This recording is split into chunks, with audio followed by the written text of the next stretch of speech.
Hi everyone. My name is Lauren Calloway. I'm 34 years old. I live in Austin, Texas.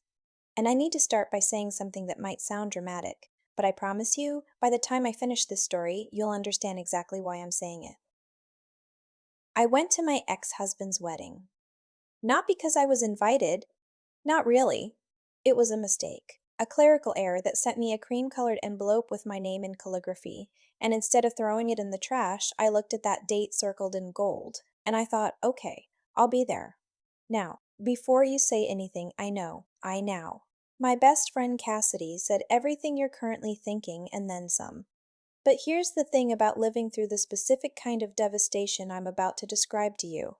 There comes a point on the other side of it where you stop running from the hard thing and you start walking straight into it with your chin up and your best dress on. That's where I was. That's who I had become. But I need to take you back to the beginning. Because the story, my story, didn't start with a wedding invitation. It started 8 years before that, with a man named Daniel and a version of myself that I loved but probably should have protected a little better. And it started the way so many of these stories start, with me genuinely believing we were going to be okay. If you've ever trusted someone completely and discovered that trust was sitting on a crumbling foundation the whole time, this is for you. Stay with me. I promise the ending is worth it. Daniel Calloway and I met at a mutual friend's birthday party in downtown Austin when I was 25 and he was 28. He was standing near the bar with a drink he wasn't really drinking, looking slightly bored in the best way. Not entitled bored, just the kind of bored that says, I came here for one specific person and now I've found them. That person ended up being me. He introduced himself by asking if I thought the playlist was too on the nose for a birthday party. I said yes. He said he'd been thinking the same thing for 20 minutes. We talked for the rest of the night. He was the kind of man who asked follow-up questions. Who remembered the thing you mentioned in passing and brought it back up 3 weeks later? Who made you feel whenever he gave you his attention, like you were the only person in the room worth paying attention to? I fell for that, hard and without reservation. Because at 25, I didn't fully understand that the men who are best at making you feel seen are sometimes the ones who learn your entire architecture. Not because they love you unconditionally, but because they are very, very good at people. I'm not saying he didn't love me. I think he did. For a while. I'm just saying that when I look back now, I understand some things about Daniel that I didn't understand at 25 or even 32. We dated for 3 years. 3 good years, genuinely. We traveled. We built a life together in pieces, the way you do when you're young, and everything feels like an exciting project. An apartment first, then a house, then a dog. A golden retriever mix we named Chester, who had the emotional intelligence of a licensed therapist and the manners of a disaster. I was working in marketing. Daniel was in business development at a mid-sized software company. We were comfortable, happy, building. I was 28 when we got married. September outside San Antonio, 60 people, a live bluegrass band, and the most golden evening sky I have ever seen in my entire life. My mother cried from the moment she arrived until well after the last dance. His parents flew in from Ohio. His sister Bethany hugged me so hard at the reception that I laughed. I felt that evening like I had arrived somewhere, like the coordinates of my life had finally all pointed to the right place and I was standing on solid ground. I want to hold on to that feeling for a second before I tell you what happened to it. Because it was real. It existed. Whatever came after doesn't take it away. The years immediately after the wedding were good, even if they were also the years where I started making small decisions that added up to something I wouldn't have chosen if I'd been paying closer attention. Daniel got a new job offer. Better money, better title, a fast-growing company. I was proud of him.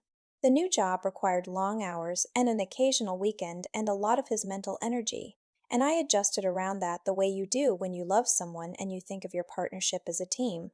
I let some things slide in my own career, a position that would have required relocating to Dallas, a freelance opportunity that felt too risky when we were talking about starting a family, a promotion I didn't fight for because the timing felt wrong. They were all small decisions, reasonable decisions. the kind that seem completely sensible in the moment and only look like a pattern when you view them from a distance. By the time Daniel started at Holloway Meridian, Vivian's company, I had been at the same marketing consulting firm for 4 years and I was comfortable but not growing. Not really. I told myself that was okay. I told myself my turn would come. I was rooting for him with everything I had. Daniel mentioned Vivian Holloway the same week he started at Holloway Meridian, which in retrospect makes complete sense, but at the time felt like nothing, just the name of an impressive boss at a new and exciting job. He described her the way you describe a force of nature. Self-made, Harvard MBA had built Holloway Meridian from a two-person operation to a 60-person firm in 7 years. She was 42, wildly successful, and according to Daniel, the smartest person in any room she walked into. "She's kind of extraordinary," he said over dinner the first week. "In a good way or an intimidating way?" I asked. He thought about it. "Both," he said. "Both is good." I smiled and asked him to pass the bread, and that was the end of that. The first few months at Holloway Meridian were transformative for Daniel in a way that, honestly, I found beautiful to watch. He was energized again, walking taller, coming home lit up about problems he was solving and strategies he was developing. He talked about work the way he'd talked about our early years together, with actual enthusiasm, with investment, with his whole self engaged. I told my mother over the phone one evening while he was still at the office, "He seems so like himself right now, like the version of him I fell in love with." She said, "That's wonderful, sweetheart." I said, "Yeah, it really is." I was still saying that 2 months later when I should have been asking different questions, because around month 3 there were small things. Tiny things. The kind your rational brain has 17 explanations for and your gut has exactly one. The gym, suddenly, at 6 a.m. on weekdays. A new cologne I didn't recognize. His phone, always previously left on the counter or the coffee table or wherever he happened to drop it, was now face down on every surface all the time. He started texting less during the day, which he explained as being slammed at work, which I believed because he was, objectively, slammed at work. But the phone thing nagged at me in a way I couldn't quite shake. I am not a suspicious person by nature. I want to say that because it's important. I am not someone who checks phones or scrolls through messages or operates from a place of constant low-grade paranoia. I am someone who trusts until the trust is broken, which has its advantages and its disadvantages. And one of the disadvantages is that you sometimes don't break the trust until you have to hit it with something pretty substantial. I talked myself out of what I was noticing for longer than I should have. I had a running internal argument between my gut, which kept raising its hand, and my rational brain, which kept shutting it down. Every time something pinged my instinct, I cataloged it, contextualized it, filed it under probably nothing, and I kept choosing to believe we were fine. Vivian started hosting dinner parties about 8 months into Daniel's tenure at the firm. Small affairs at her penthouse in downtown Austin. 8 to 12 people, partners included, an elegant way of building loyalty and culture among her senior team. The first time we went, I dressed up more than I needed to and felt slightly nervous in the elevator on the way up. I don't know what I expected. Someone cold, maybe. Corporate. The kind of woman who commands a room through sheer intimidation. Instead, the doors opened to warmth. Actual warmth. The kind she was clearly skilled at creating. Low lighting, beautiful flowers, a dinner table set with the kind of care that says, "You matter enough to put effort into this." Vivian herself met us at the door in a way that felt genuinely welcoming, not performative. She refilled wine glasses before you asked. She remembered the name of your dog from something Daniel had mentioned in passing at work. She asked questions, real questions, not cocktail party filler, and then listened to the answers with her full attention. "She's remarkable," I told Cassidy the next morning. Like, I wanted to not like her and I couldn't manage it. "Be careful with people like that," Cassidy said. "Why do people keep saying that like it's a warning?" I said. Cassidy just looked at me. The dinner parties became a regular rhythm. Every 5 or 6 weeks, a small group of us gathered in that penthouse with the floor-to-ceiling windows and the art on the walls that I was pretty sure cost more than our mortgage. I became comfortable there, I liked some of the other partners. I had conversations I genuinely enjoyed.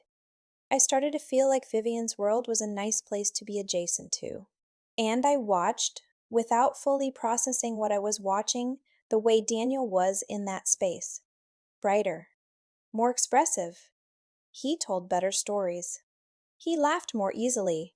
He was, in that penthouse, the most alive version of himself I had seen in years. I thought it was the job. I thought it was the success. I thought he had finally found his people. There was an evening on the balcony, mid-October. The city spread out below us, someone telling a funny story about a camping trip gone wrong. When I looked over at Daniel mid-laugh and found that he wasn't watching a storyteller, he was watching Vivian, and it was the specific private kind of looking that bypasses the casual and goes somewhere else entirely. There was a softness in it. There was hunger in it. There was, if I am being completely honest with myself, a tenderness in it that I realized in that same terrible second he had not directed at me in quite some time. And she caught him, just for a fraction of a second, and she smiled. Barely, privately, like a small acknowledgement between two people who have an entire unspoken vocabulary already established. I looked away. My stomach dropped about 14 floors. I went inside and poured myself another glass of wine and stood in her kitchen and told myself I had imagined it. That I was being paranoid, that I was projecting, that the worst thing I could do was create a problem that didn't exist. I did not imagine it. I just wasn't ready to know that yet. The next 3 months are ones I have replayed many times looking for the moment I could have intervened. I've come to the conclusion that there wasn't one, not because I couldn't have seen it, but because I was doing everything in my power not to. And I think there's something deeply human about that. When the thing you're afraid of is also the thing that would dismember your life completely, you develop a remarkable ability to look just slightly to the left of it. Daniel became an absence inside a body. Present, technically. Sitting at dinner, sleeping in the same bed, occasionally laughing at something on television. But somewhere else entirely the rest of the time. Conversations felt abbreviated. Not hostile. Never hostile. Just truncated. Like someone had taken the full version of our communication and left me only the summary. I tried. This is the part I need to say clearly because it matters. I tried. I booked a weekend away to Fredericksburg, wine country, the kind of trip we'd done in our early years and loved. He was pleasant the whole time, but I came home feeling somehow lonelier than if we'd just stayed home. I suggested couples therapy, framing it carefully, gently as maintenance rather than emergency. He said we didn't need it, but agreed we could go if I wanted, in the tone of someone agreeing to try a restaurant they don't think they'll like. We didn't go. One night, lying in the dark after we turned the lights off, I asked him directly, "Are we okay?" He turned toward me, and he said with genuine seeming calm, "Of course we are. Why would you even ask that?" And I thought, maybe I am the problem. Maybe I am creating drama in my own head. Maybe I am so convinced something is wrong that I'm manifesting distance where there isn't any. I believed him. I wanted to, so I did. February came. A Wednesday morning. We'd had a stupid argument whose turn it was to deal with the car registration, of all things, and Daniel had left for work with tension in his shoulders, and I'd felt that familiar hollow feeling settle in my chest. I had the day off. I was home trying to shake the mood, doing nothing in particular. I knocked his laptop off the nightstand by accident. It was balanced on a stack of books. A stupid place to leave it? And it hit the floor and popped open, and the browser was already loaded. And before I had consciously decided to read anything, I was reading it. An email chain between Daniel and Vivian. I won't quote it to you in detail, but I will tell you what it told me. 7 months. They had been together for 7 months. The emails were not ambiguous. They were intimate, specific, personal in the way that only exists between people who are deeply in each other's lives. There were conversations in those emails about the future, about what came next. about what things would look like when, not if, the current situation changed. There was a line where Daniel wrote about me, about our marriage, in a way that was not cruel. He didn't call me names, didn't degrade me, but that showed me with absolute clarity that I had become, in his mind, the thing that was in the way of what he actually wanted. A problem to be managed toward a solution. I sat down on the bedroom floor. I didn't cry immediately. My brain just went very, very quiet, the way it does in the seconds after a car accident before the pain registers. I sat there with my back against the bed, and I looked at the sunlight coming through the window, and I thought, so that is what this has been. I waited all day. I didn't call him. I didn't text. I didn't call anyone. I just moved through the house in a strange suspended state, making coffee I didn't drink, starting sentences out loud that had no one to receive them, walking from room to room with no destination. I was still home alone with Chester at 7 p.m., sitting at the kitchen table with the laptop open in front of me when I heard Daniel's key in the door. He walked in and stopped immediately. He saw the laptop. He saw my face, and the expression that crossed his, recognition, calculation, and something almost like relief mixed with dread, told me everything I needed to know about exactly how conscious this choice had been. I said, "How long?" Not a question. Two flat words. He pulled out the chair across from me and sat down and didn't say anything for what felt like a full minute. Then he said, "Lauren, how long, Daniel?" He looked at the table. Then he looked at me, and he told me. And he told me 7 months. It had started the previous July. He hadn't planned it, he said that, and I believe he believed it. Though I'm not sure it makes a difference. He was sorry, he cared about me. He hadn't known how to tell me. He'd been confused and scared, and he kept thinking it would resolve itself somehow.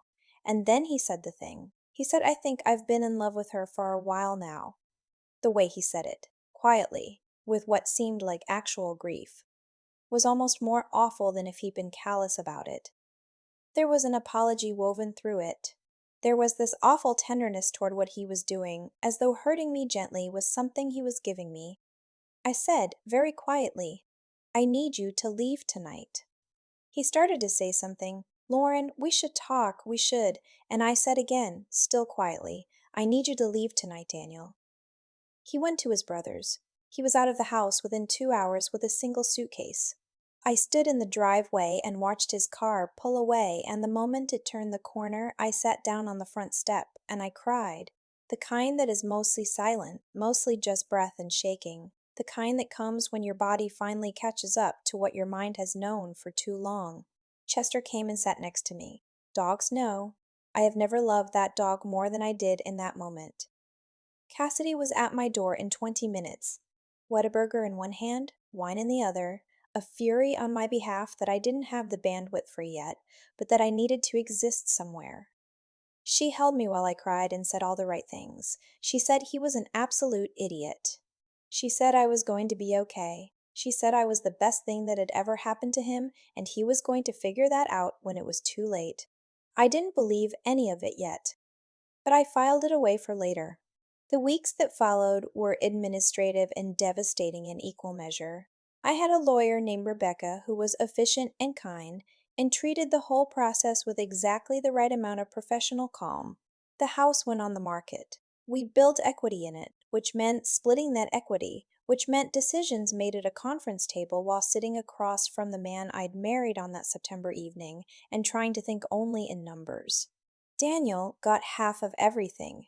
That's the law, and I'd known it going in. But there's a particular quality to the reality of watching your shared life itemized into two columns: the retirement account, the savings, the car we'd bought together, the dog. They actually have to sort out the dog, which felt obscene.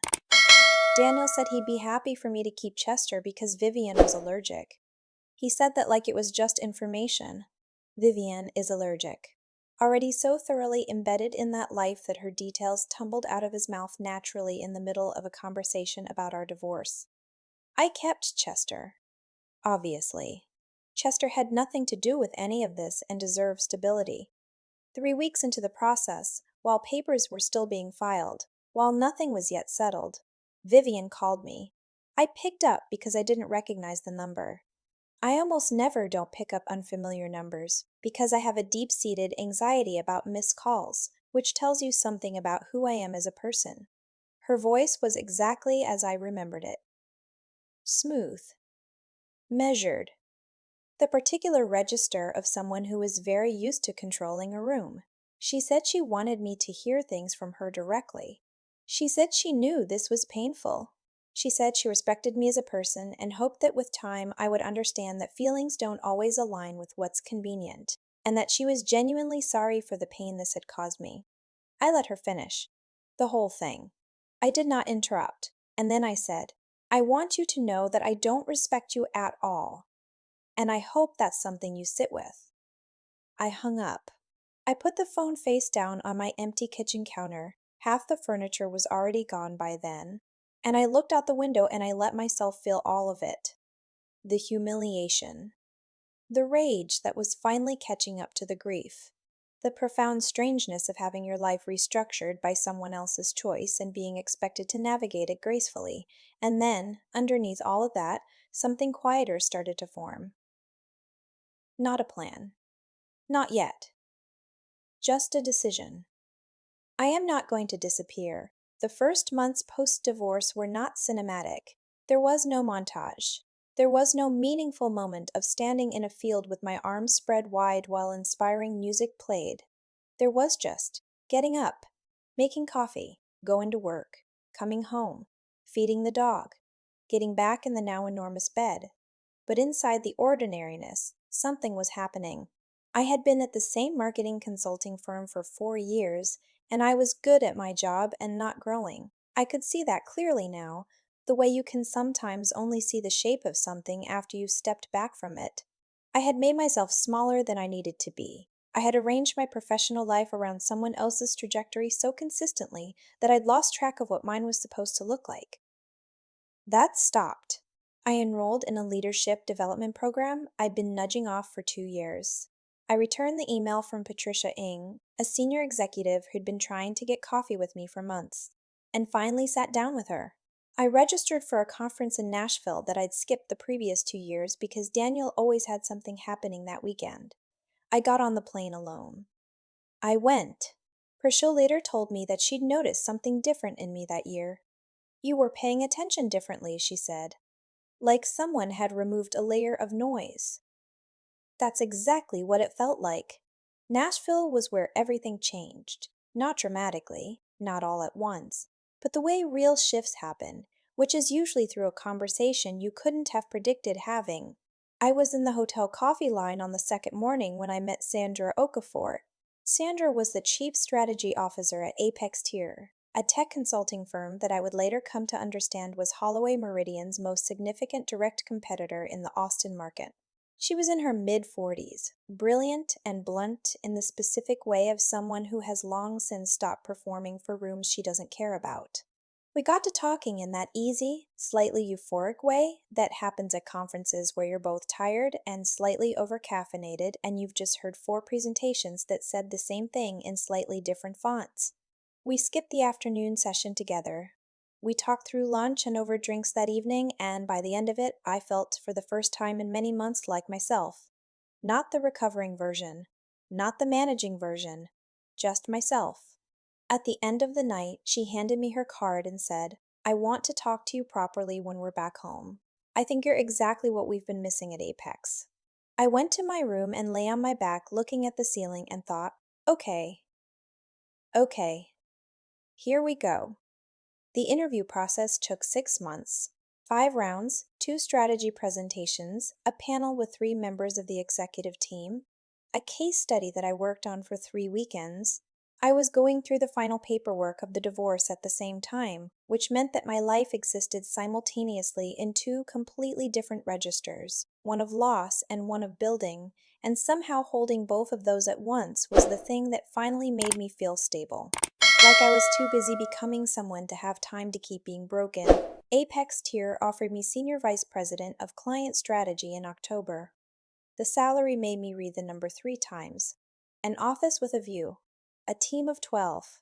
Real authority, real scope. I accepted on a Tuesday morning, sitting in my car outside my old office, wearing a blazer I'd bought specifically for important signings because I believe in dressing for the life you're building toward. I called my mother. She cried. I called Cassidy. She screamed so loud I had to hold the phone away from my ear. Then I sat in my car in the parking lot with Chester's leash on the passenger seat. I'd been walking him on my lunch break since the divorce. And I let myself feel it, the full size of it. I thought about Daniel, about Vivienne, about that September evening, about the woman who had gotten smaller and smaller over 8 years without fully noticing. That woman was still in me. But she had company now. I want to pause here for a second, because I think if you've been listening to this, you might be wondering, is there a twist coming? Has something already happened that I haven't told you about? Yes, and yes. 9 months after the divorce was finalized, I received, at my new apartment, a thick cream envelope, my name on the front in calligraphy, the kind of stationery that signals money without announcing it. I opened it at my kitchen counter on a Tuesday night. I was wearing an old t-shirt and eating leftover pasta, and I genuinely expected it to be something professional or legal. It was a wedding invitation. Daniel Calloway and Vivian Holloway. March 15th. The Rosewood Mansion at Turtle Creek, Dallas. Black tie, dinner and dancing to follow. I read it 3 times. I turned it over. I looked at my own name on the envelope, handwritten, and I genuinely thought that maybe I had missed some kind of context where this made sense. Here's what happened. Daniel and I had lived in the same apartment complex early in our relationship, and when I'd moved into my current apartment post-divorce, my new address happened to share a zip code with that old one. Vivienne's assistant had been working from an old contacts list and had not cross-referenced. It was a mistake, a pure clerical error. I was not supposed to receive this invitation, but I had it in my hands, and the date was 11 weeks away, and the venue was a 5-star hotel in Dallas, and I sat with it for a long time before I put it down. I told Cassidy the next day. She had the reaction you would expect. Loudly, thoroughly negative. Several questions about my mental health. A very loving but extremely pointed speech about self-preservation and healing and why going to your ex-husband's wedding to the woman he cheated on you with was maybe not the most emotionally sound choice available. All reasonable, all correct probably, from a strictly therapeutic standpoint. But then Sandra Okafor called. She called on a Thursday evening, 3 days after I'd received the invitation, like the universe had simply been waiting for the right dramatic beat. And she said, "Lauren, I need to tell you something about Vivian Holloway that I think you deserve to know." Sandra had been suspicious for about 14 months. Holloway Meridian had been winning client pitches they shouldn't have won.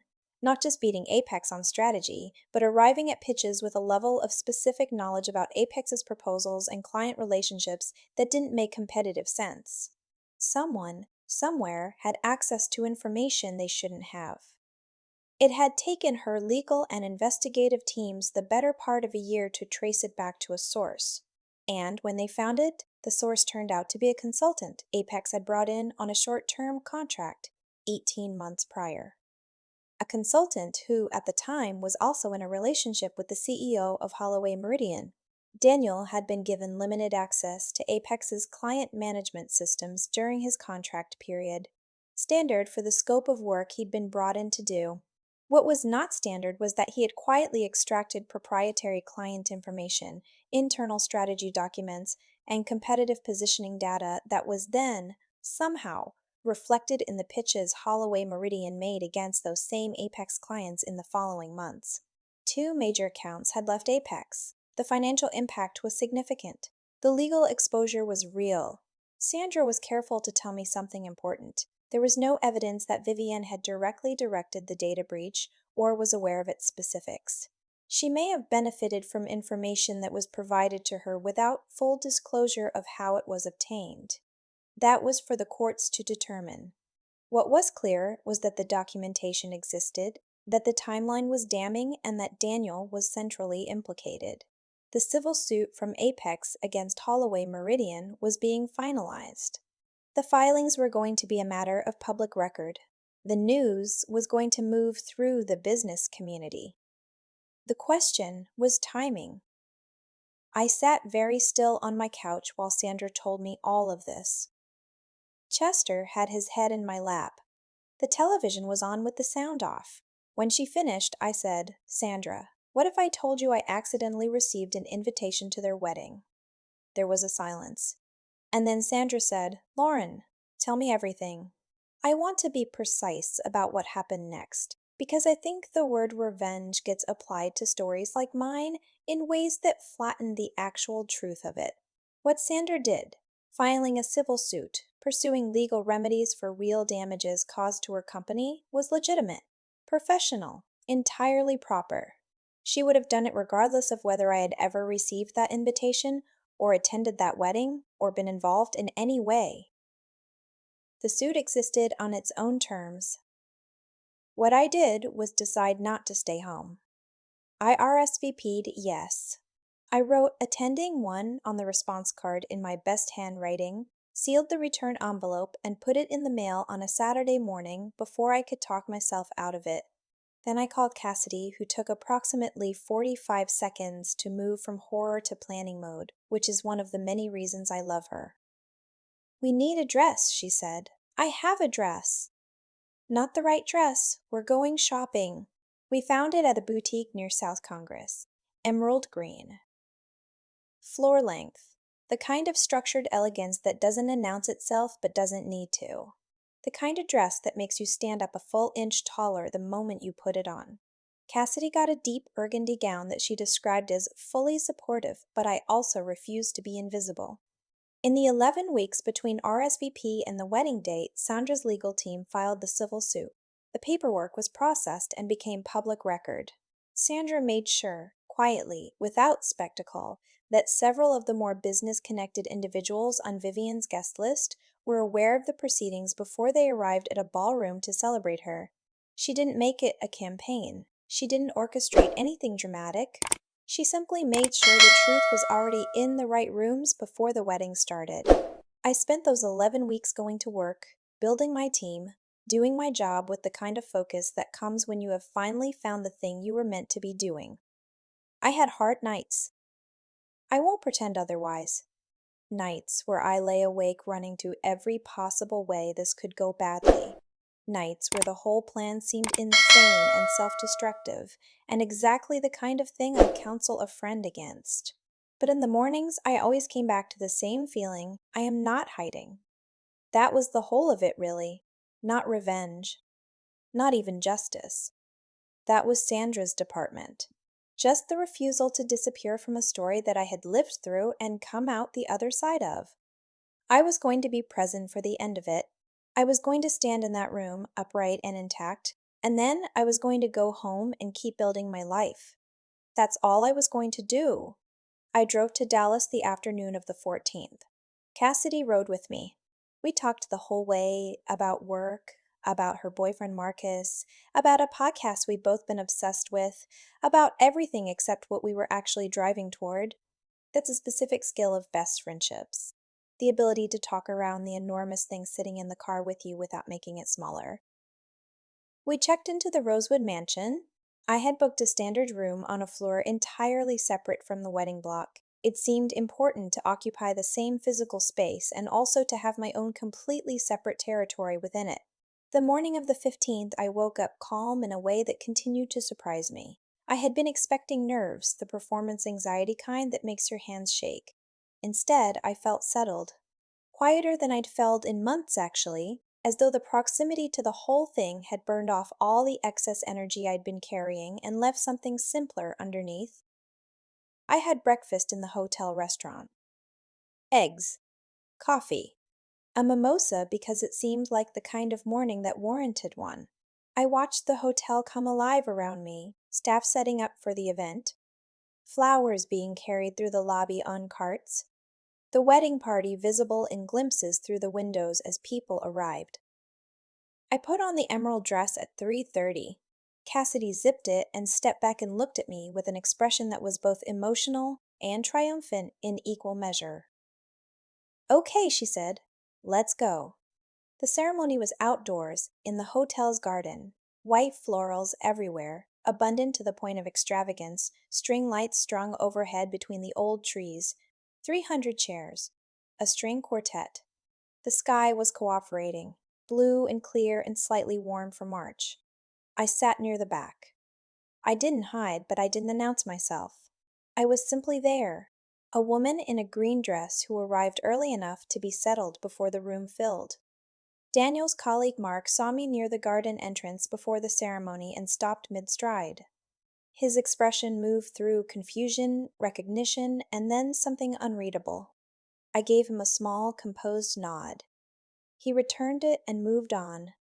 A woman behind me, I didn't catch who, whispered to her companion. I caught fragments, his ex-wife, and then something I didn't hear. I straightened my spine and kept my eyes forward.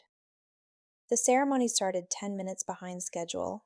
Vivienne entered to something orchestral and dignified and moved down the white floral aisle with the absolute unruffled confidence of someone who has spent decades believing the world organizes itself around her entry into rooms. She was breathtaking. I will not lie to you about that.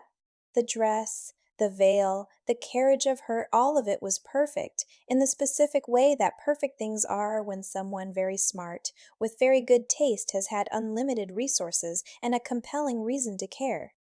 Daniel was at the altar. I watched his face when he saw her coming, watched the expression that broke through, that lit up, activated, completely present look, the one I had spent years chasing. I felt something when I saw that. I want to be honest. It moved through me like a wave, not grief exactly, more like recognition, like finally seeing the complete shape of something you'd only ever seen in pieces. Like the last portion of a picture clicking into place. And then I thought about who I was right now, where I was working, what I had built, my apartment, Chester at home with the neighbor who was watching him, Cassidy, 2 rows back in her burgundy dress, a steady anchor in my peripheral vision. The wave passed. I was okay, more than okay. The ballroom was everything you'd expect from a Vivian Holloway production. Lavish without being gaudy, every detail considered, the kind of event that communicates money through restraint rather than excess. Crystal and candlelight, centerpieces that were almost too beautiful to look at directly. The cocktail hour was uncomfortable in the specific way that belongs to situations nobody has an etiquette script for. I moved through the room and I felt the awareness of people knowing who I was, the subtle recalibration that happened in various phases when they placed me. That small social flinch of, oh, she's the ex-wife. What do I do with this? Most people chose nothing. I understood. Daniel's sister Bethany found me near the appetizers table about 20 minutes in. She looked at me with an expression that contained a very complicated mixture of emotions, warmth, discomfort, confusion, something that might have been guilty admiration. "Lauren," she said quietly. "Hi, Beth," I said. "How are the kids?" She looked at me for a long moment. Then, "You look absolutely incredible." "So do you," I said. "Truly." She walked away shaking her head, which I think was the most honest and human response possible. I had been seated, through some mix-up in the table cards, at a table of Vivian's extended family and a few business contacts who had no particular reason to know who I was. This was actually the best possible outcome. We had a perfectly pleasant conversation about the Dallas art scene and a recent food festival and someone's recent trip to Portugal. I was, for the duration of the meal, just a woman in a green dress at a wedding. Then, I felt it, the particular sensation of being watched, not casually, but with focus. I looked up from my third course and found Daniel at the head table. He had gone completely still. His face was doing something I hadn't seen in years. Genuine, unguarded shock. The kind your body produces before your brain can manage it. He was looking at me the way you look at something you absolutely did not expect to be real. I held his gaze for 3 seconds. Then I smiled, not warmly, not coldly, just a smile that acknowledged his existence and nothing else. A smile that said, "I'm here. I'm fine. I hope you're well. Good luck tonight." And then I looked back at my plate and resumed eating. Cassidy, seated at a table to my left, caught my eye and mouthed something that I believe was iconic. The speeches started after dinner. The best man, the maid of honor, a woman named Claire who had clearly rehearsed and was doing her level best, despite the fact that by halfway through her speech, the room had developed an alternate current of conversation underneath it.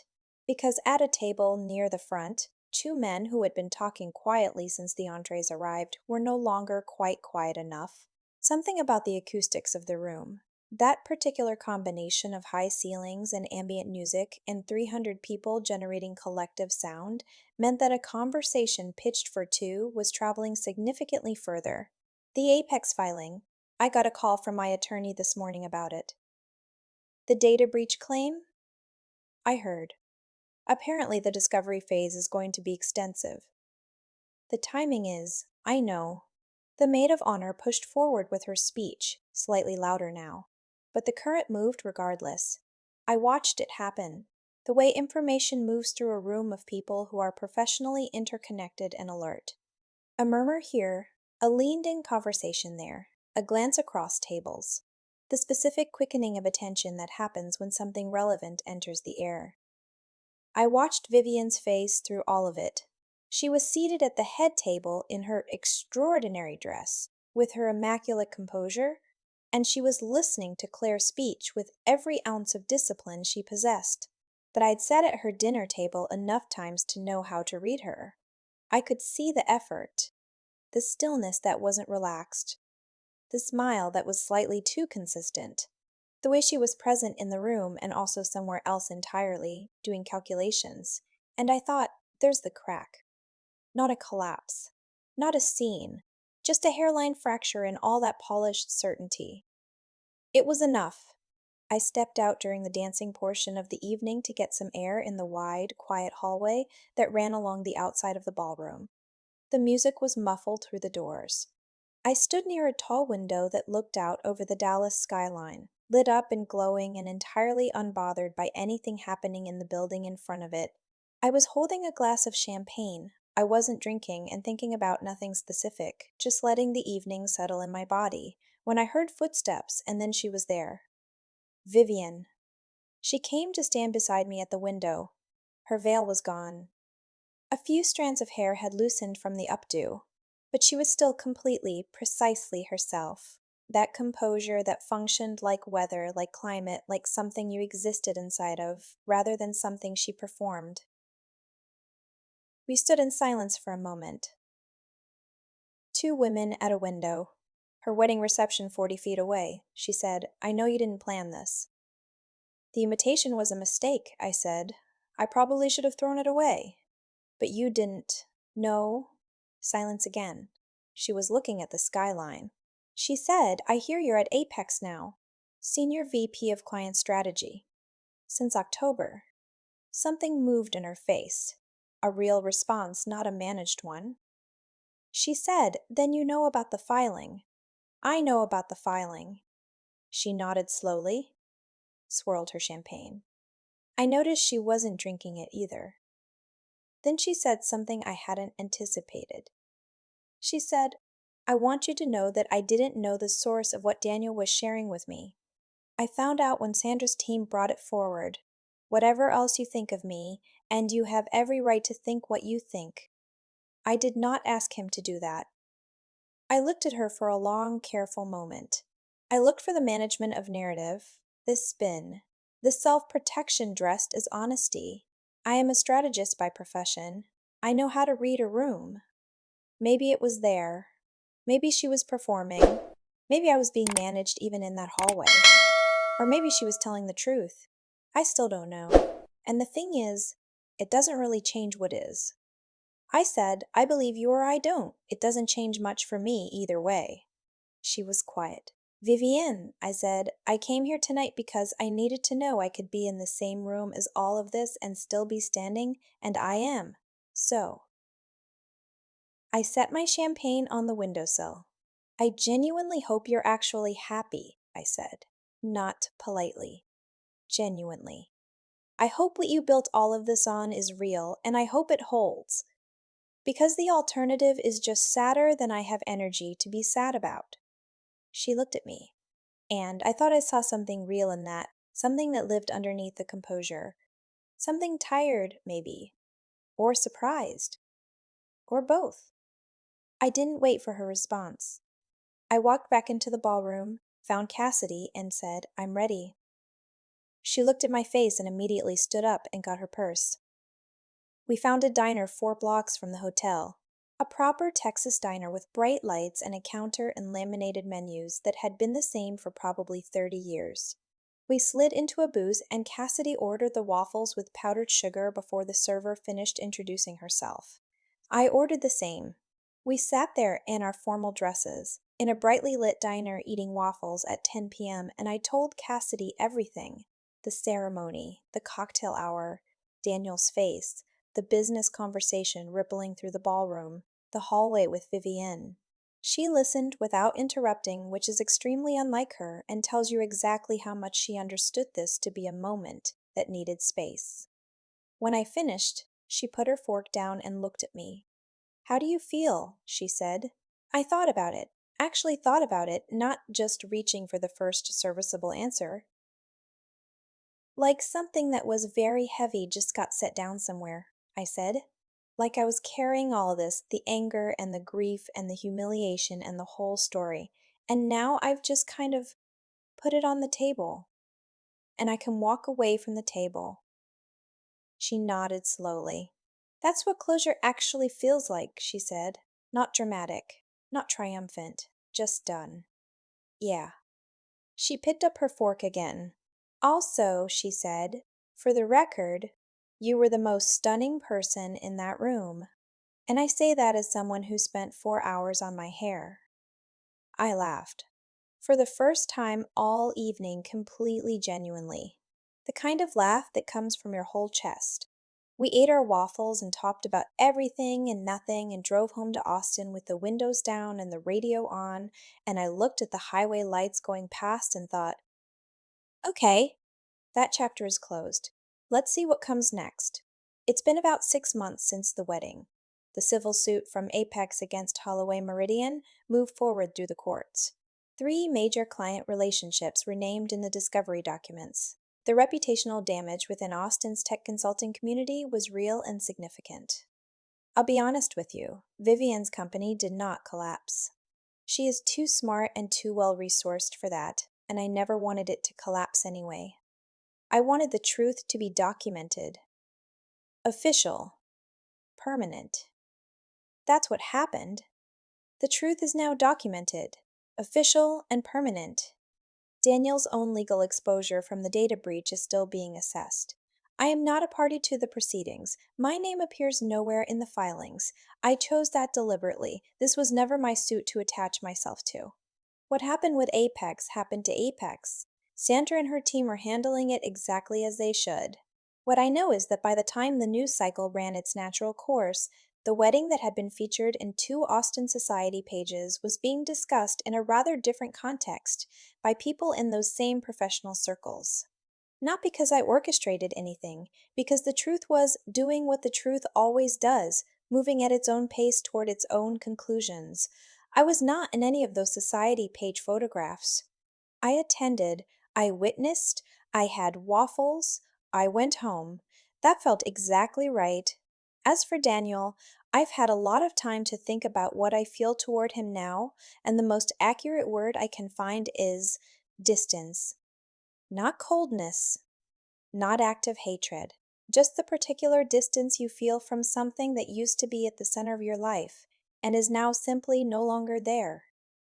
I wish him the ability to become a better version of himself. That's not a performance of grace. It's genuinely what I have left when I look in his direction. I hope what he found was real. I hope it holds. I hope at some point he does the work of understanding what he chose and why and what it costs people when someone makes that kind of choice. But that's his work to do, not mine. Chester is magnificent. He sleeps diagonally across the full queen bed every night, and I let him because it's our apartment, and we operate without rules now. He is the most emotionally intelligent being I have ever shared a home with, and I plan to write his name into my will, which Cassidy says is completely reasonable and also a little much. Cassidy is using this story as her primary social asset at every dinner party she attends, which is exactly what best friends are for, and which I have given her my full blessing to continue. Sandra and I have developed a genuine friendship, the kind built from going through something hard together and coming out of it trusting each other. We're working on a joint initiative between Apex and a nonprofit that supports women re entering the workforce mid career. It's early, it's good. It feels like the kind of thing that matters. And me. I am good. I am genuinely, quietly, solidly good. I go to work and I do something I'm proud of. I come home to an apartment that feels like mine, just mine. No compromise of space, no negotiation of design, no one else's preferences quietly rearranging mine. I started yoga on Sunday mornings in a park near my building, which is deeply not the person I used to be, and I love it completely. I am reading more, sleeping deeply, making plans I'm excited about. I am not bitter. I want to say that clearly finally because I know that when women tell stories like this, people wait for the bitterness. Like the acceptable endings are either collapsed or vengeful. Like those are the only two lanes available when someone hurts you that badly. But there's a third thing. You just keep going. You get quieter and more certain, and you keep going. You stop carrying the story of what they did to you as though it defines the current chapter. You put it on the table, and you walk away from the table, and you go have waffles in your best dress with your best friend. That's not a dramatic ending. I know it isn't. But it's the real one, and it is, I promise you, deeply satisfying in a way that the dramatic ones can never quite be, because it belongs entirely to you. If you're sitting with your own version of this story right now, maybe you're in the early part, the floor part, the making coffee and just surviving part. I just want to say the floor is a place you visit, not a place you live.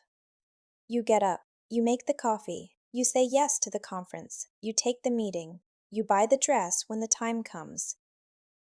You don't have to be okay yet. You just have to not disappear. If this story hits something in you, drop a comment. I read every single one. Tell me where you are in your own story, or tell me about the moment it finally turned, or just say hello if you needed to feel less alone tonight. That's what this is for. Subscribe if you want to hear more. There are more stories. There always are. Take care of yourselves. Good night.